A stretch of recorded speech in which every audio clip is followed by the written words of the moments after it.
এদের নেতারা এতটাই ক্ষুধার্ত যে তারা পারলে এখন মেট্রো রেলের উপরেও হচ্ছে যে হাত বসিয়ে ফেলে। বিএনপির কোনো লোক চাঁদাবাজি করে না। আপনার একমাত্র আপনারা চাঁদাবাজি করবেন, লুটপাট করবেন, সেটার ক্ষেত্রে কে চাঁদাবাজি করছে? কি করে? আমি তো বললাম, আপনি তো আমাকে হুমকি দিচ্ছেন যে আমি এরকম করে বলতে পারি না। আমি এরকম করেই বলবো, আপনি যদি অন্যায় করেন, অবিচার করেন, আপনার দল করে, আমি ডেফিনেটলি এটা স্ট্রংলি যে কোনো জায়গায় হাটে যে কোনো জায়গায় আমি সেটা প্রতিবাদ করব। আপনারা গায়ের জোর দেখে যদি আপনারা মনে করেন বাংলাদেশ আপনাদের, এটা হবে না।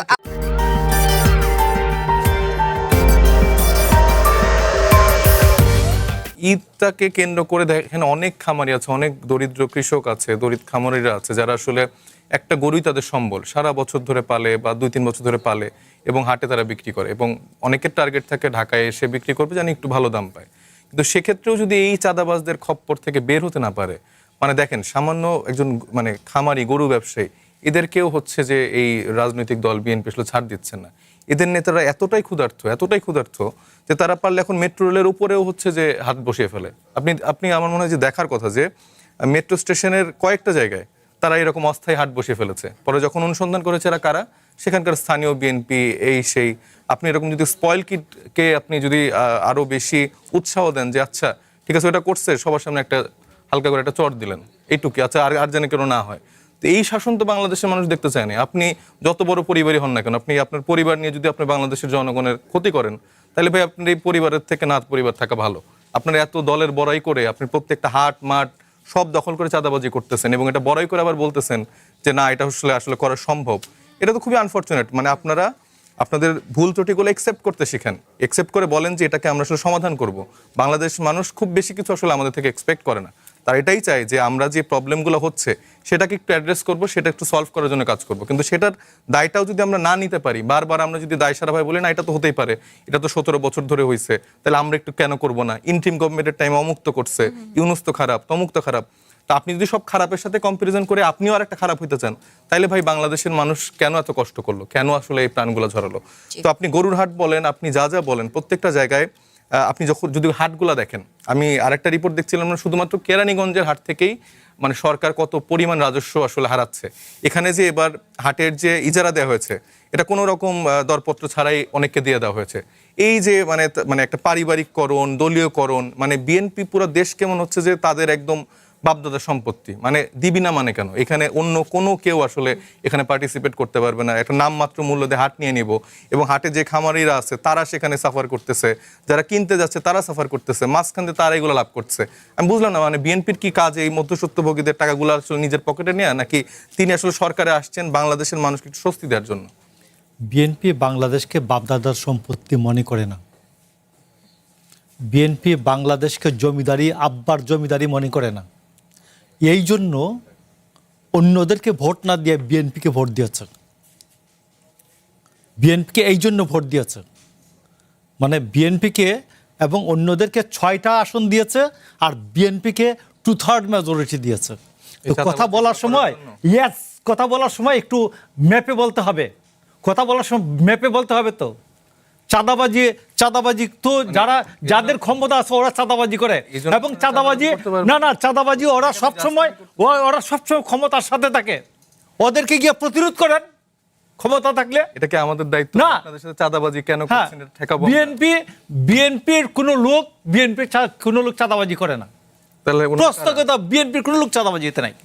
এবং বিএনপির যে যারা একটু বিচ্যুত হয়েছে, ডিরেইল হয়েছে, যে এদেরকে প্রত্যেককে বহিষ্কার করে দেওয়া হচ্ছে পার্টি থেকে ইলেকশনের আগেই। তাহলে ভাই যে হাট যারা দখল করছে, যে এটা আপনি গিয়ে তদন্ত করে গিয়ে করেন, তদন্ত তো বের হয়েছে, কমপ্লেইন করেন। এটা তো করা হচ্ছে, তারা বলছে যে বিএনপির লোকজন, এটা তো আমরা কিছু করতে পারবো। হ্যাঁ, পুলিশ যদি বিএনপির লোকজন না ধরে তো সেইটা বিএনপি পুলিশের সাথে বুঝেন, এবং জনগণ 5 বছর পরে বিএনপির সাথে জনগণ বুঝবে যে আপনারা যা খুশি তাই করতে পারবেন। ইয়ার মধ্যে বিএনপি যা খুশি তা করছে না, তাহলে তা করলে জনগণ রাস্তায় নেমে যেত। তা করলে মানুষ কথা বলতো। আপনি দেখছেন এবং already এনসিপির এই কয়জন ছাড়া আর কেউ ভাই আমি এনসিপির জায়গা থেকে রিপ্রেজেন্ট হ্যাঁ, আপনি এনসিপি কে অ্যাজ এ বাংলাদেশের মানুষের কথাটা বলার চেষ্টা করছি। না এটা কি বাপদাদার সম্পত্তি বিএনপি মনে করে? আপনি সরকার গঠন করে বিএনপি বাংলাদেশকে বাপদাদার সম্পত্তি মনে করে? বড়াই করে তো আপনি কথাই তো মানুষ না, বুঝতে পারছে বিএনপি যে বাংলাদেশকে আপনি বাপদাদার সম্পত্তি মনে করে করছেন কিনা। আপনি যে কথাগুলি বলছেন মেপে বলবেন, আমরা বলি নাই কোনোদিন। আপনার একমাত্র আপনারা চাঁদাবাজি করবেন, লুটপাট করবেন, সেটার ক্ষেত্রে কে চাঁদাবাজি করছে? কে চাঁদাবাজি করছে? নাম বলেন। কে চাঁদাবাজি করে? আপনি একটু আজকের সংবাদপত্রগুলাই কে দেখেন, চাঁদাবাজি করে? কোথাও সংবাদপত্র সারা দেশে কোথাও চাঁদাবাজি নাই। বাংলাদেশে 4000 সংবাদপত্র আছে।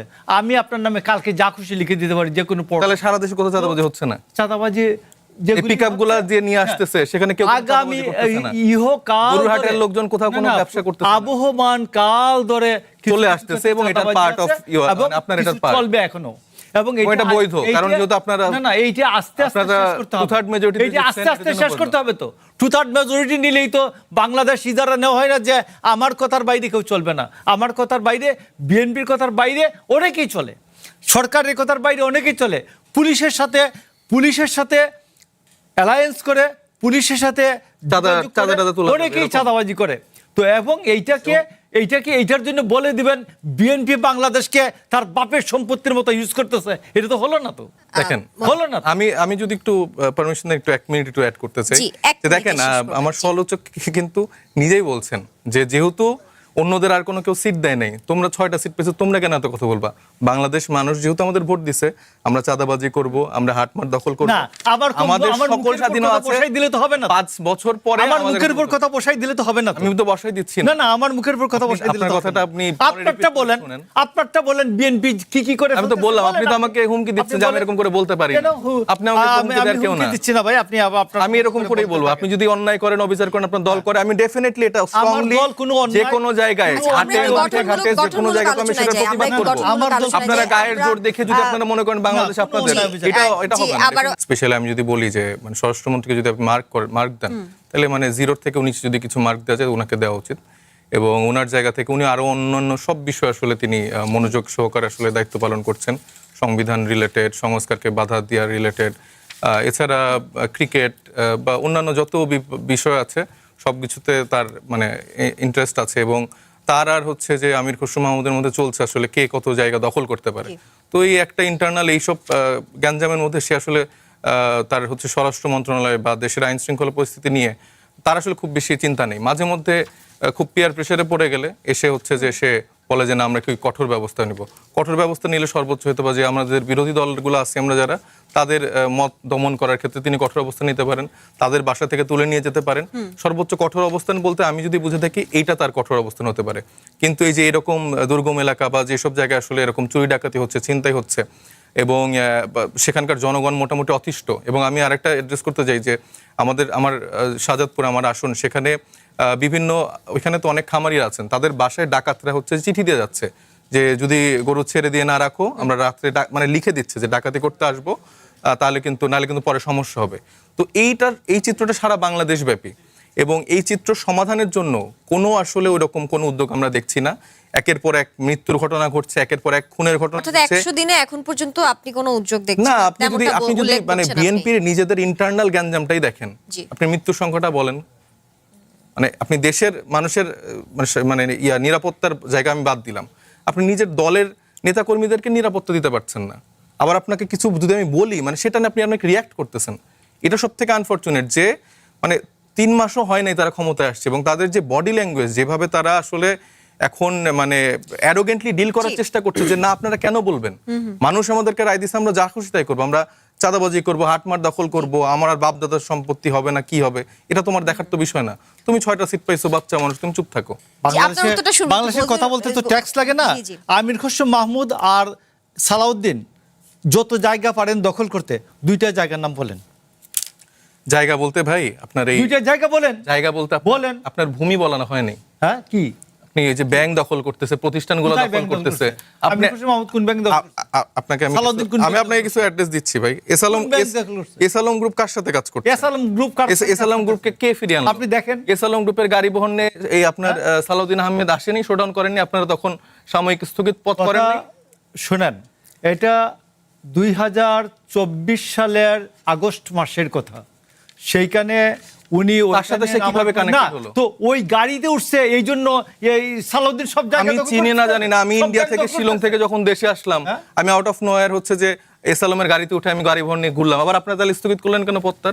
না, ইয়াস আলমের এই বিষয়ে তাকে সতর্কতা করা হয়েছে এবং তিনি সতর্ক করার আগেই সালাউদ্দিন আহমেদ বলছেন যে এটা ভুল হয়েছে, এটা কেবা গাড়ি নিয়ে আসছিল, এই গাড়িতে ওঠা সঠিক হয় নাই। তার এবং মতো আপনি এত এই জন্য বিজ্ঞ বলে দিলেন- একটা রাজনৈতিক না, না, এই জন্য- দলের নেতা না, না, এই জন্য বলে সেরকম ভুল দিলেন করে যে ফেলতেছেন। সালাউদ্দিন আর আমির এই যে হোসেন মাহমুদ জায়গা দখল করতে ব্যাংক চায়। রেজুলেশনের 18 পদ আপনারা নতুন করে সংশোধন করলেন। দারুণ। আচ্ছা, আপনি কথা শোনেন। ব্যাংক রেজুলেশন 18 কর্জে নতুন করে সংশোধন করলেন এবং যে ওই যে একীভূত যে ব্যাংকগুলো, সেটাকে যে আবার 7.25 ইন্টারেস্ট মানে টাকা ফেরত দিলে যে সে ব্যাংকের মালিকানা ফিরে পাবে, সেটা কেন করলেন? এটার মাধ্যমে তো আপনার এস আলম তো ব্যাংকগুলো ফিরে পাচ্ছে। ফিরে পাবে কিনা এখন আবার ইসলামী ব্যাংকে যাকে বসালেন সেও তো হচ্ছে এখন এস আলমের বন্ধু। ব্যাংক রেগুলেশন আপনাদের জিজ্ঞেস করে করবে না? যারা এটা তো- যারা রাষ্ট্র চালানোর দায়িত্ব পাইছে ওরা করবে। এটা তো সবার ঐক্যমত্যের ভিত্তিতে এই ব্যাংক রেজুলেশন আইনটা পাশ হয়েছিল, সেটাকে আপনারা পরিবর্তন করলেন কেন? এখানে তো আপনারাও পারছিলেন। যেই সরকার শুরু থেকে আসলে বাংলাদেশের মানুষের সাথে প্রতারণা করছে এবং যেই গণভোটের গণরায়কে তারা আসলে উড়িয়ে দিলেন বা সংস্কারগুলোকে বাধা প্রদান করলেন, বা যেসব অধ্যাদেশগুলো আসলে গুরুত্বপূর্ণ, মানে আপনি জানেন যে গুম কমিশন, তারপরে মানবাধিকার অধ্যাদেশ থেকে শুরু করে প্রত্যেকটা জায়গা যেভাবে আসলে তারা এটাকে নেগলেক্ট করে বাতিল করে দিলেন। তো এবং বারবার বলছেন যে আরো কঠিনভাবে আনবেন। কিভাবে কঠিনভাবে আনবেন সেটা আসলে সময় বলে দেবে কতটা কঠিন হবে। কিন্তু আনফরচুনেটলি এই জায়গাগুলো তো বাংলাদেশের মানুষ প্রতারিত হয়েছে এবং আমরা তো সেই জায়গা থেকে আমাদের সংসদে বলি, সেখানে আমরা প্রতিবাদ জানিয়েছি, রাজপথে আমাদের জানাতে হচ্ছে। আমাদের কেউ চাইনি যে 100 দিনের মধ্যে আসলে এরকম একটা মুখোমুখি পরিস্থিতি দাঁড় হয়ে যাক। কিন্তু দিন শেষে তো আমরা বাংলাদেশের মানুষের জন্য রাজনীতি করছি, তাদের জন্য কথা বলছি। তো তাদের বিপক্ষে গেলে আমরা শেষ সময় অবশ্যই প্রতিবাদ জানাবো। আমি যখন আপনাকে ফ্লোর দিব আপনি আবার আমি এই উত্তর দিব। কথার উত্তর ঠিক দিবেন। আছে, ঠিক আছে। এই অনুষ্ঠান কিভাবে